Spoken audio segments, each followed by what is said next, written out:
Hey guys, I didn't think we'd have 4 videos about this now, and I'm just as sick as you guys, but I need to see this through now. Like, I can't leave everyone on a cliffhanger, I can't leave everyone hanging. So I've done 3 videos. Every single time I posted a video about it, 30 minutes later, a massive update happens. And I go, well, that's great. And so literally, the day before that, I posted a video on this topic, on this exact topic. And 30 minutes later, we get a bombshell. And in that video, I was saying, oh my God, until we see receipts and the whole side of things, it's a bit pointless to speculate. Not even 30 minutes after I post my video, receipts get posted. Do you see what I have to be dealing with here? So now I'm posting this video again. I'm posting part 4. We're on 4.0. Subscribe, hit that bell, like, comment for engagement. Let's just get into it. Recap. Oh my God. Recap, where do we even start? We have 3 videos, 12 days ago, 8 days ago, 1 day ago. We have Sophia LaCorte and we have Halley Kate. These are the 2 characters that we're dealing with. We also have Reed, who is the boyfriend. So Sophia LaCorte, Halley Kate are friends, allegedly, right? This has been speculated on. Allegedly friends. Halley breaks up with Reed. Or they break up. No, he breaks up with her actually, I think.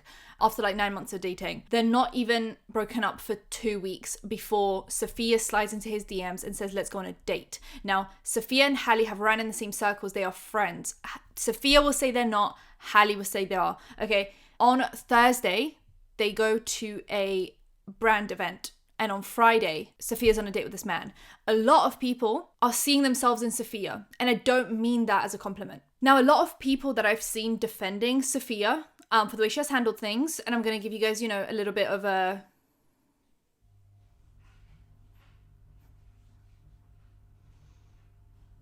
example, explanation, a visual. I'm going to show you guys a few TikToks that Sophia's posted, basically is what I'm trying to say, okay?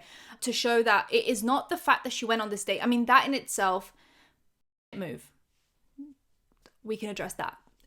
It's the way she's handled things from that point onwards. She is so happy being the villain. And I find nothing more cringe than people who just think that they're the villain. Because a lot of the times, if you think you're this like villain in everyone's story, like no one actually cares about you other than the fact that you just piss everyone off. And I've just been like ripping my hair out because this woman is so annoying. And what's more annoying is the people defending her. Because in my eyes, if you are defending this woman, you probably see yourself in her. And which means you're also insufferable, okay?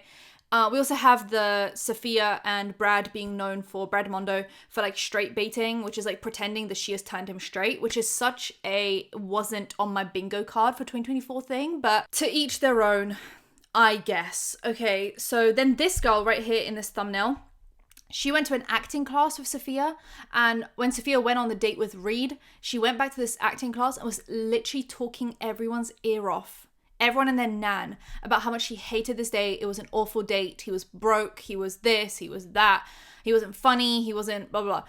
The moment Halley gets back with Reed, and the issue is that Halley and Reed posted a podcast episode together where he literally wasn't talking. Like, he was so awkward, right? Which is fine because he's not an influencer.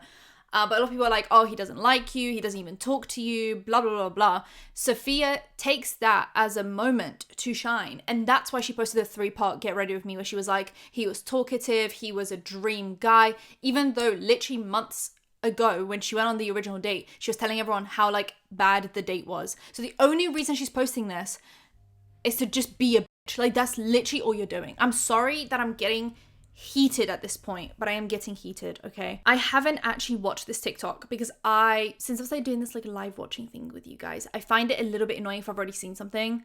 So I try to avoid at all costs when I know that like I need to like react to something, okay? So Halley posted this TikTok. I think it's like 4 minutes long, okay? Yeah, 4.5 minutes long. She had things to say. I've tried to avoid it at all costs. 1.5 speed, you guys know the deal. Hate that I'm addressing something that happened November of last year, but at this point I have tried to sit silent. I refuse to allow someone to drag my name through the mud and manipulate a story that was truly one of the most hurtful things that has ever happened to me in my entire life. This needs to be done. This has been talked about for 2 weeks straight at this point. Sophia and I have hung out in both influencer and non-influencer settings. We even went on a 3-day-long brand trip to Houston together where we went out to the bar every single night. On said 3-day-long brand trip, I was in the background of one of her videos and somebody commented it and she comments, tell them to get me on the podcast. But she pretends that she cannot even pronounce my name. We know each other. Whether you want to call us friends or not, doesn't matter. I have never thought or claimed her to be a super close friend that owes me a lot of loyalty. Here's the actual story of what happened. I had been very vulnerable online, sobbing, crying, sharing that I had been broken up with. with. Sophia saw that video, went to my Instagram, scrolled through, found Reed's Instagram, messaged him hi, he says hi, and she says, when is our first date? They exchanged numbers and they coordinated a date. They have 0 mutual friends. The only reason that she even knows this man exists in the world is because of me. She actually commented on my hard launch video of Reed, men with cauliflower ear love. They had a date set up for Friday night. Thursday night, the day before, I went to an event, and immediately when I walked in, Sophia came up to me. She told me how much she loved me, how much she missed me, how she had the best time with me in Houston, and we should book a flight back there together. It was just being really sweet. And I thought at the time that she was being very sweet to me because she knew I was going through a really hard time. I had only been broken up with for 2 weeks at this point. I was barely getting myself out of bed at this point, and this was the first real influencer event that I was going to post breakup, because again, it had only been 2 weeks, and I was really proud of myself for going. The event was a seated dinner where everyone talked to me about the breakup, gave me advice, and was just honestly being really supportive. And I was like, wow, I have a really great group of girls around me. So the event is over. Sophia comes up to me and my friend and is like, I want to drink with you guys. Let's go to the bar together. We call an Uber, and we had bags from the event. We stopped at my apartment, dropped them off, and then we headed to the bar. We went out for the whole night together. We were doing shots, and honestly, I had a really great time. The whole time she was doing this, she knew that in 24 hours, she was going on a date with my ex-boyfriend, who I was absolutely heartbroken over. I do just want to clarify, I had said in the original video that she had been with me at the bar and then messaged him that night, and I was genuinely trying to give her the benefit of the doubt, and I thought that's what happened. I later found out that this was all pre-planned in advance, and I actually find that weirder and more hurtful that you knew you were going on a date. You chose to keep continuing to hang out with me. They went on their date on Friday to a very public place. People had seen them, and Saturday morning I woke up and I checked my comments on TikTok, and everyone was telling me that Sophia and Reed had been on a date together the night before. Before I've said a word online, drama pages are making videos about it. My comments are flooded with this rumor that wasn't actually a rumor, it was true. Here's where I take full accountability, and you can hate on me all you want for this. In a moment of pure heartbroken reaction, this was my first boyfriend, first love breakup. If you know, you know. That fucking sucks. The worst I've ever felt in my entire life. It was the lowest my mental state has ever been. I look back on that time and I don't even recognize who I am. I felt it was a huge slap in my face, knife in my back, that a girl that I'd been vulnerable with 24 hours prior would do something so calculated and intentional and behave that way towards me. I have a problem with having a parasocial relationship with my followers, thinking I always owe them an explanation and they need to know what's going on in my life 24/7. I have an oversharing problem. I made a video explaining the situation. While everything I said was valid, at the end of the day, it didn't need to be online. I wish I didn't bring it online. Within 24 hours of the video being posted, I did take it down because I did not realize how many people would care. Obviously, there were screen recordings. People were already talking about it. Of course, she is allowed to share her side of the story, but she already has. She created a whole podcast to talk about it back in like January or February. If you cannot see that this was dug back up, we are coming up on a year ago that this happened. If you cannot see that right now this was dug back up just in an attempt to get views and engagement, which I guess worked. I don't know what to tell you. People were shitting on my relationship, and she dogpiled on with a manipulated story. At the end of the day, it was never about the date. It was about everything and all of the context that surrounds it. Why is the man not being held accountable? He always has been. I handled that offline, and I do not need to get into the nitty-gritty of why I chose to forgive him. If you want to hate on me for getting back together with a man who wronged me, go for it. I've heard it so many times, and I take it on the chin every single time. At the end of the day, I know the truth. This is the truth, and I don't care what is made up or said back. This needs to be done, and I'm never talking about this again. I apologize for the lighting. The sun is going down, but at the end of the day, I've learned so much through having a platform and using my voice. Some good, some bad. I'll leave. Okay, we get it. So no caption on this. I actually reposted it when I first, because I watched the first like 30 seconds of it and I was like, oh, reposted.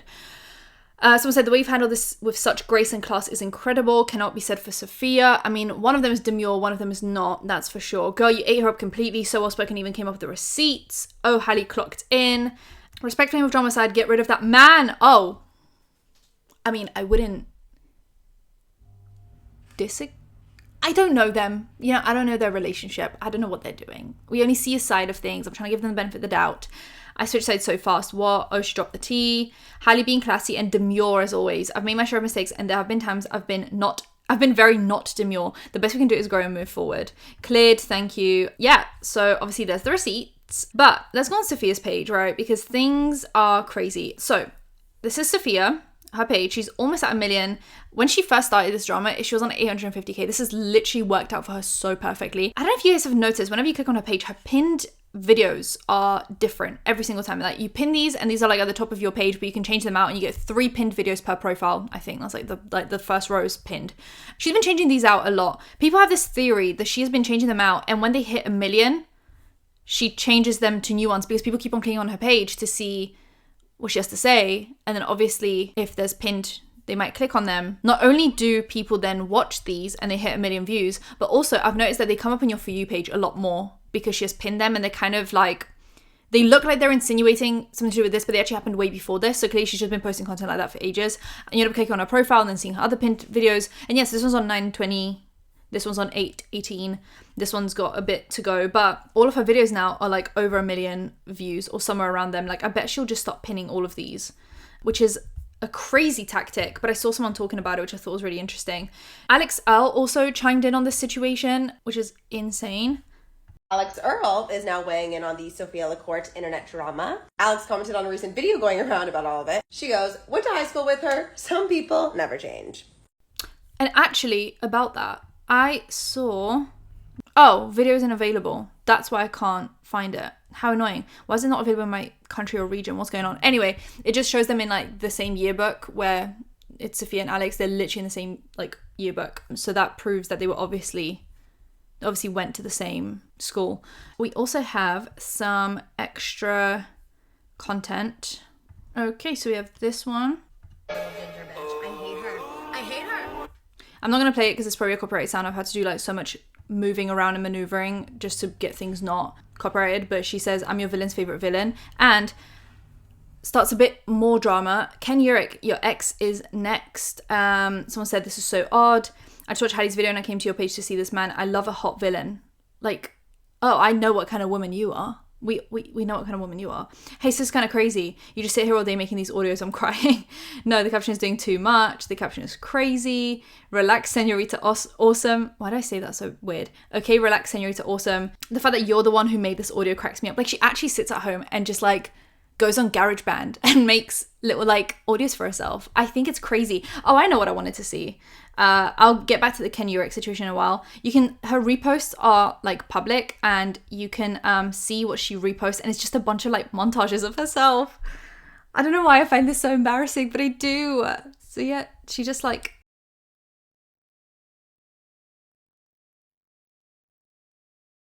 I was like, I can't play it because it's a copyright song, but yeah, like Matthew Stevens. Okay, we've been on your side before, but he's Team Ginger till I die. All right. I'm not gonna comment on that, actually. Well, let's actually watch it. I never feel the need to speak on drama, but I love that ginger. Imagine being so undeniably sexy that a gay man wants to fuck. And I say this with like no shade at all towards Brad Mondo, but like Brad is very much so like giving bottom. So like she's so hot that she got a gay bottom. Who actually, like, are you okay? If I were in Halley's position, I never would have gotten some girl's number that I barely knew and texted her, did you go on a date with my ex? Like, that's kind of weird. Matthew, let's just stay doing self-tan. Like, let's stay in that lane and let's not leave that lane. You had your little drama with Michaela Noguera. Let's leave that. Let's leave that there. Now, if you're confused about the Ken Urich stuff, this is Ken Urich. She's the one that originally did the I hate that little ginger bitch TikTok. Where is it? Okay, it seems that Ken Urich had deleted her video, but it was like, you know, the I hate that little ginger bee. And she seems to have either like deleted it or it got taken down or... And so obviously she's saying, Ken Urich, your ex is next. That's 22 hours ago, but that Ken video seems to be deleted. I don't know where it is. I don't know what happened to it. But yeah, doing a bit too much. Now, I don't know how you still side with Sophia, unless you read like Rage Bait and that's like your favorite thing in the world. I think we've all grown past that a little bit, I hope. But if you're like 14 and a bit edgy and you think like, wow, I'm in my villain era, then Sophia might just be your favorite influencer. And that's fine, but you're probably not watching my content. Subscribe with the like, comment for engagement. I'll see you guys in my next one. Bye guys.